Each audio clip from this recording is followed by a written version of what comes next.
Hi there. Are you a teacher or a parent who has heard of the effectiveness of multisensory reading programs? In my last video, I talked about how these programs are not appropriate for all students. They're a little too intense. But there are techniques that are helpful for all students. Today, I'm going to teach you 3 such techniques, and I'm going to talk about how to do them, show you how to do them, and explain why you can use them, and how they'll help your child or student. My name is Dr. Jen Schlaber with Lasting Literacy Solutions. I use my 20 plus years in education to help teachers and families know more about literacy learning, because when we know more, we can do better. So I'm going to first start out with a little bit of front loading, which just means giving you background knowledge that you'll need to understand what I'm talking about today. So first, a little reminder of what multisensory means. It's simply using multiple senses within our instruction to help students engage and remember more of what they're learning. So what are we talking about here? We're talking about the sense of vision or visual, what we see, the sense of auditory or what we hear, and the sense of kinesthetic or tactile or what we feel. And when we bring those 3 things together, we engage students more, we help them remember more, and be able to use what they learn in the future. We're also going to be talking about decoding and encoding. And I want you to think of those as just like inverse operations, just like we have adding and subtracting in math. So decoding is simply taking a word that is written and turning it into a spoken word. And encoding is taking a word that we've said aloud or in our mind and putting it into a printed word or written word. We're also going to be talking about phonological awareness.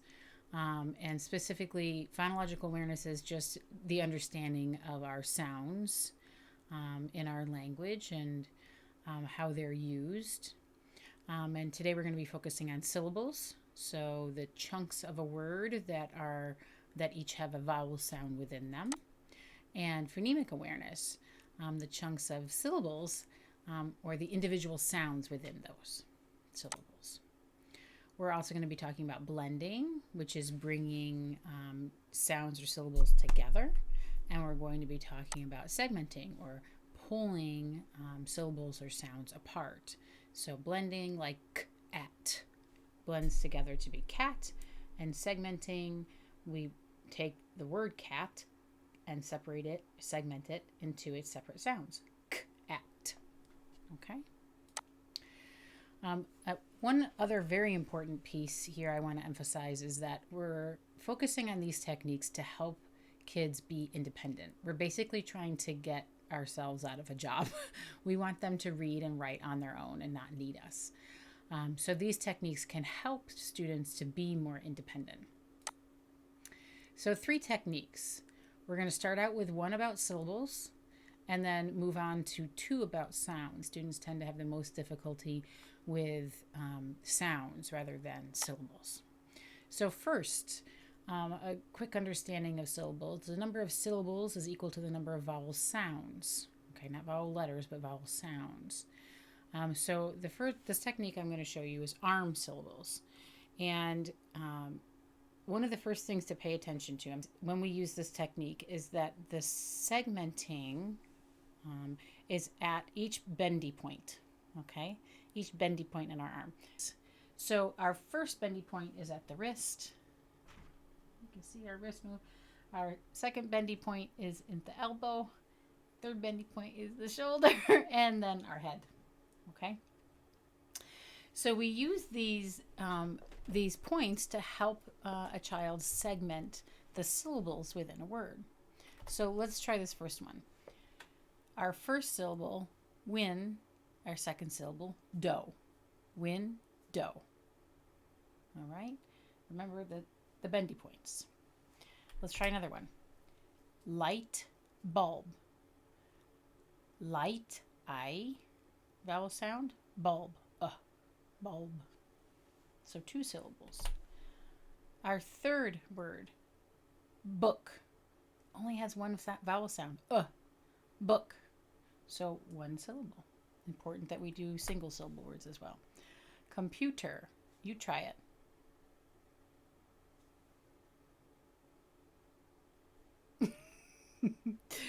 Computer. Okay, computer.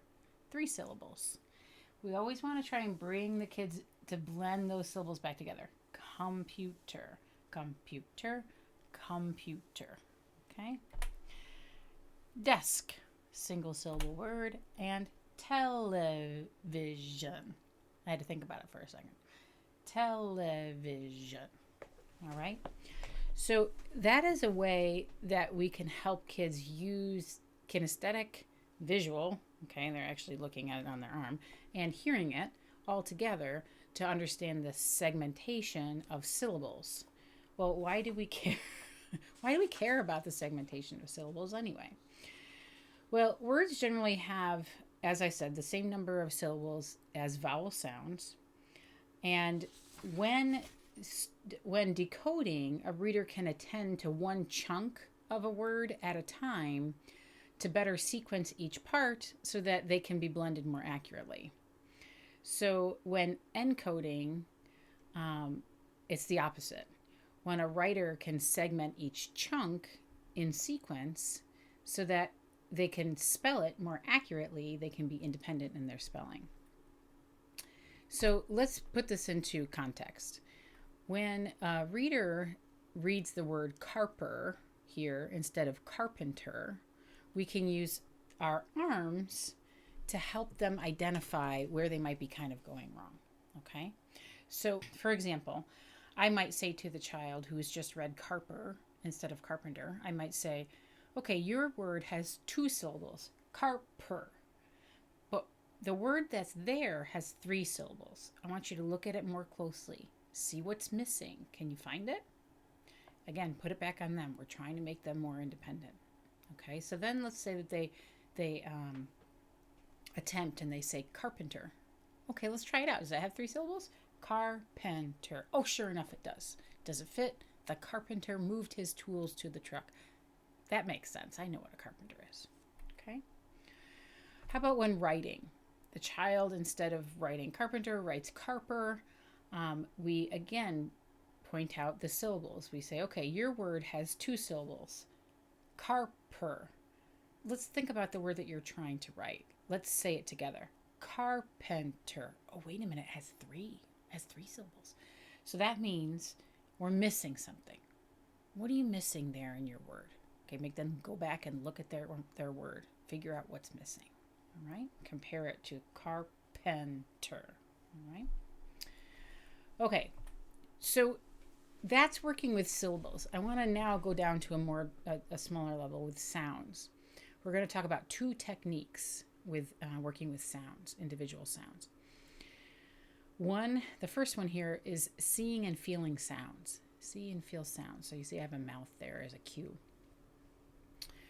Every sound in our language is made with different movements of our lips and our tongue, our vocal cords, how we push air through, all of that. So let me give you some examples. So the L in light bulb. Our tongue is back up behind our teeth.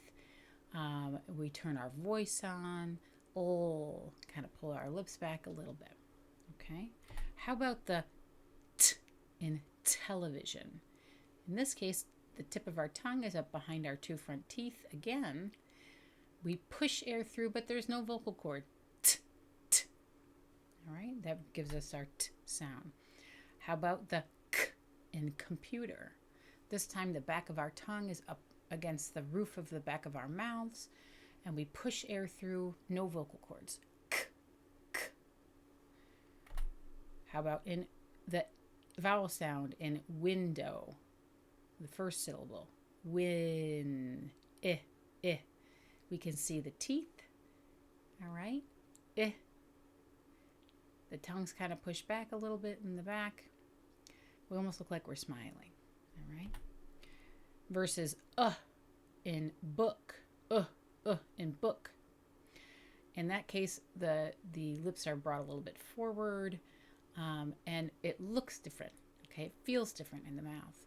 So by pointing these different shapes and the different feeling of the sounds out to students, it can help them distinguish one sound from another, which is really important for decoding and encoding for any phonics work. So let's use this in context again. Techniques are not useful unless you can actually use them with children. So let's say the child reads Carper for carpenter once again, and I say to the child, okay, well, when I say Carper and I look at that word there, I feel some of the sounds that are written there, but not all of them. What's missing? Carper. Look at that word. I don't feel some of those sounds. Put it back on them. Okay, let's test it out. And when writing, again, the child writes Carper instead of carpenter. So we want to get them to slow down and feel, okay, and even see with a mirror the sounds within their mouth. So let's slowly say the words you're trying to write, and let's pay attention to each part. Car, pen. Notice I enunciate a lot. I really stress it, okay? Carpenter. Okay, some of the sounds that I'm saying aren't there on your paper. What's missing? Can you figure it out? How can you tell? What's not on your paper that we're feeling in our mouth? Okay, last technique that we're going to do today. So is finger tapping. I tend to use this one the most. I do it almost like automatically. I don't even mean to, and it happens anyway. So in this one, we're focusing on being able to separate each sound in a syllable or a word and keep track of the sequence of those sounds. All right? Okay, so let's first do this with the first syllable in window. So our first syllable is win. So here I get my fingers ready. W, I, n. I tap a finger down for each sound. Don't think about the letters, think about the sounds. W, I, n. Then I blend them together. Win. Now how about the second syllable? D, o. Do. W, I, n. Win, d, o. Do. Okay. Let's try another one. Light bulb. First syllable, light. L, I, t. Light. Bulb. B, ulb. Bulb. Okay. Let's try another one. Book. B, k. Notice I don't say ba, k. That would make b, k. That really messes with kids. You want to clip the sound. B, k.